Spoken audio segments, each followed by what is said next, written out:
Gracias por acompañarme paso a paso por este viaje apasionante por la historia tal y como la presenta Elena White en Patriarcas y Profetas. Hoy, capítulo 26, del Mar Rojo al Sinaí.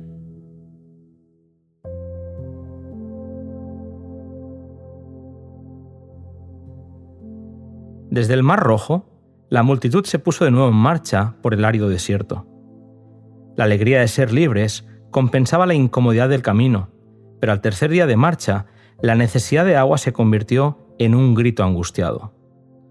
Moisés sabía que en Mara encontrarían agua, pero también sabía que no era potable, pues era agua amarga. Cuando llegaron al lugar, todos se agolparon alrededor de la fuente, pero en su horror y desesperación descubrieron que aquellas aguas no se podían beber y reprocharon a Moisés por haberlos dirigido por ese camino. En su tristeza por la desesperación del pueblo, Moisés imploró fervorosamente la ayuda de Dios. Dios le mostró un árbol y lo echó en las aguas que se endulzaron. De Mara fueron a Elim, donde había fuentes de aguas y palmeras. Allí permanecieron varios días antes de internarse en el desierto de Sin. Un mes después de haber salido de Egipto, establecieron su primer campamento en el desierto. Las provisiones disminuían y no había hierba en el desierto para los numerosos ganados, con lo que las dudas volvieron a aparecer y otra vez murmuraron. Lamentaron su situación evocando los momentos en los que se sentaban en Egipto frente a las ollas de carne. Dejaron de mirar con fe al futuro y se lamentaron pensando en su pasado. Dios les había prometido que si obedecían sus mandamientos, ninguna enfermedad los afligiría, y fue una muestra de incredulidad suponer que ellos o sus hijos morirían de hambre. Se mostraron siempre dispuestos a desmayar ante cada obstáculo, olvidando cómo Dios los había guiado en cada momento. Dios estaba elevándolos del estado de degradación y preparándolos para ocupar un puesto honorable entre las naciones. Si en vista de todo lo que había hecho por ellos hubieran tenido fe en Él, habrían soportado alegremente las incomodidades, privaciones y hasta los verdaderos sufrimientos. Pero no estaban dispuestos a confiar en Dios más allá de lo que podían presenciar en las continuas evidencias de su poder. Se mostraron propensos a olvidar las bendiciones para centrarse en las incomodidades y pruebas que estaban soportando. La historia de la vida de Israel en el desierto fue escrita para beneficio del Israel de Dios hasta el tiempo del fin. Este relato está lleno de advertencias e instrucciones para su pueblo en todas las edades. Dios quiere que su pueblo de estos días repase con corazón humilde y espíritu dócil las pruebas a través de las cuales el Israel antiguo tuvo que pasar, para que lo ayuden en su preparación para la Canaán celestial. Muchos recuerdan a los israelitas de antaño y se maravillan de su incredulidad y murmuración, creyendo que ellos no habrían sido tan ingratos. Pero cuando se prueba su fe, aun en las menores dificultades, no manifiestan más fe o paciencia que los antiguos israelitas. Muchos se niegan a confiar en Dios para el futuro y viven en constante ansiedad por temor a que los alcance la pobreza y que sus hijos tengan que sufrir a causa de ellos. Algunos viven esperando el mal o magnificando las dificultades que realmente existen, ignorando las muchas bendiciones que demandan su gratitud. Frente a nuestra queja, sepamos que Jesús es nuestro amigo y que el cielo está interesado en nuestro bienestar. Nuestra ansiedad y temor entristecen al Santo Espíritu de Dios. No debe darse lugar a esa desconfianza en Dios que nos lleva a hacer de la preparación para las necesidades futuras el objeto principal de la vida, como si nuestra felicidad dependiera de las cosas terrenales. No es voluntad de Dios que su pueblo esté cargado de preocupaciones. No se nos garantiza ausencia de peligros, pero se nos promete un refugio siempre seguro. En vista de todo lo que Dios ha hecho por nosotros, nuestra fe debe ser fuerte, activa y duradera. En vez de murmurar y quejarnos, el lenguaje de nuestros corazones debe ser de bendición sin olvidar ninguna de sus bendiciones. Moisés aseguró a la congregación que sus necesidades serían satisfechas y les aseguró que Dios había oído sus quejas. Al mirar la nube, pudieron ver la gloria de Jehová en un resplandor que antes no habían visto, pero que evidenciaba la divina presencia. Aprenderían que Dios dirigía al pueblo y no Moisés.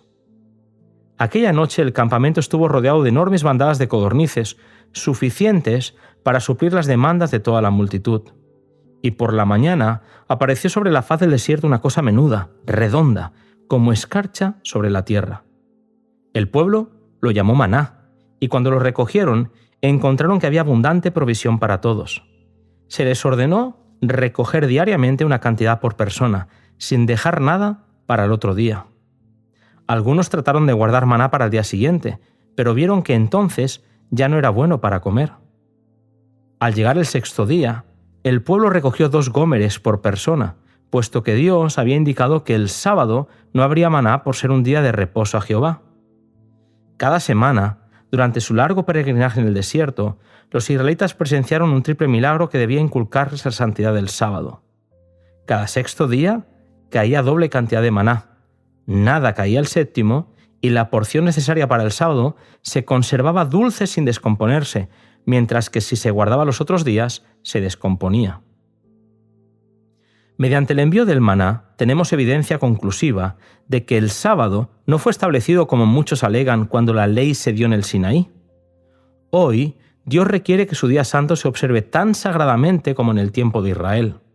El mandamiento ha de ser considerado por todos los cristianos como una orden divina. El día anterior al sábado debe ser un día de preparación a fin de que todo esté listo para sus horas sagradas. Dios ha mandado que se atienda a los que sufren y a los enfermos. El trabajo necesario para darles bienestar es una obra de misericordia y no es una violación del sábado, pero todo trabajo innecesario debe evitarse. El maná que caía del cielo para el sustento de Israel era un símbolo de aquel que vino de Dios a dar vida al mundo. Jesús declaró que Él era el pan de vida, y que mientras que los que comieron maná murieron, los que comieran de ese pan vivirán para siempre. Después de salir del desierto de Sin, los israelitas acamparon en Refidín. Allí volvieron a quejarse ante Moisés, puesto que no había agua en el lugar. Aunque se comprometían a confiar en la providencia divina, la sospecha y la desconfianza frente a Moisés se evidenciaban ante cualquier dificultad. En aquel lugar, en la confusión de la ira y la indignación que los dominó, estuvieron a punto de apedrear a Moisés. Angustiado, Moisés clamó al Señor, y él le dijo que con la vara golpeara la peña en Horeb. Moisés obedeció, y brotaron las aguas en una corriente viva que proporcionó agua en abundancia para todo el campamento. Desde la nube, y ocultando su gloria para no destruir al pueblo, Jesús hizo brotar las vivificadoras corrientes de agua. Un nuevo peligro los amenazaba ahora.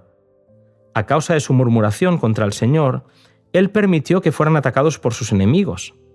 Los amalecitas, tribu feroz y guerrera que habitaba en aquella región, salió contra ellos y los atacó. Moisés mandó a Josué que organizara un grupo de soldados para atacar al enemigo mientras él con Aarón y Hur estarían en una altura cercana con la vara de Dios en la mano.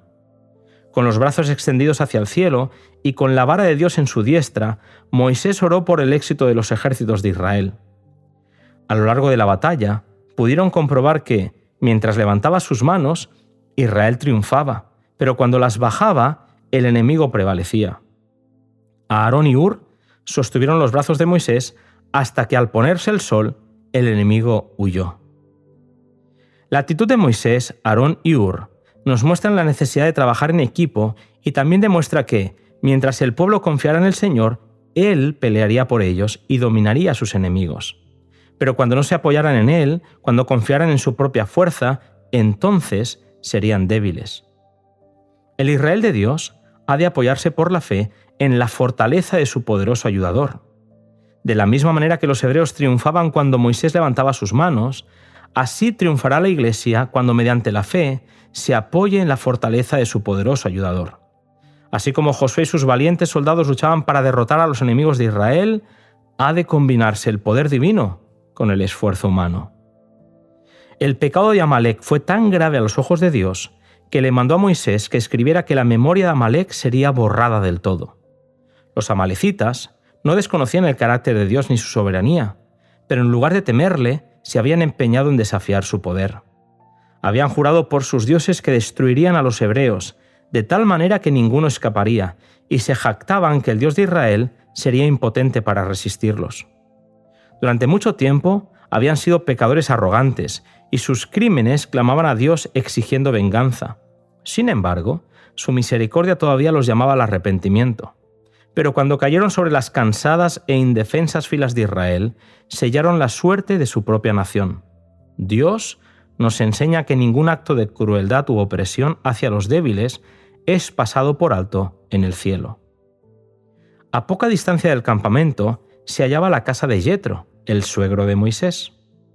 Él había oído de la liberación de los hebreos y fue a visitar a Moisés, uniéndose al líder y a los ancianos al ofrecer sacrificios y celebrar una fiesta solemne en conmemoración de la misericordia de Dios.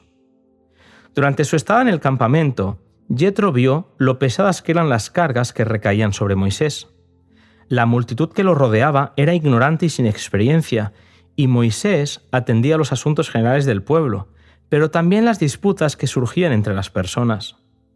Yetro le dijo que si seguía así desfallecería él y todo el pueblo, y entonces aconsejó a Moisés que nombrara a personas capacitadas como jefes de 1000, de 100, de 50 y de 10. Estos hombres temerosos de Dios habrían de juzgar los asuntos de menor importancia, mientras que los casos más difíciles e importantes continuarían trayéndose a Moisés. El escogido caudillo de Israel escuchó de buena gana las amonestaciones del piadoso sacerdote de Madián, y aceptó su consejo que lo alivió, no solo a él, sino que también estableció mejor orden entre el pueblo. Prosiguiendo su viaje, llegaron hasta el Sinaí, donde habrían de establecerse por un año. Frente a las montañas, los profundos desfiladeros por los que habían pasado y en los que acamparon parecían hablarles de la perpetuidad y la majestad eternas. Todos quedaron embargados por un sentimiento de solemnidad y de santo respeto. En aquel escenario, tomaron conciencia de su ignorancia y debilidad en presencia de aquel que pesó los montes con balanza y con pesas los collados. Allí, Israel había de recibir la revelación más maravillosa que Dios haya dado jamás a los hombres. Allí, el Señor reunió a su pueblo para anunciar con su propia voz su santa ley.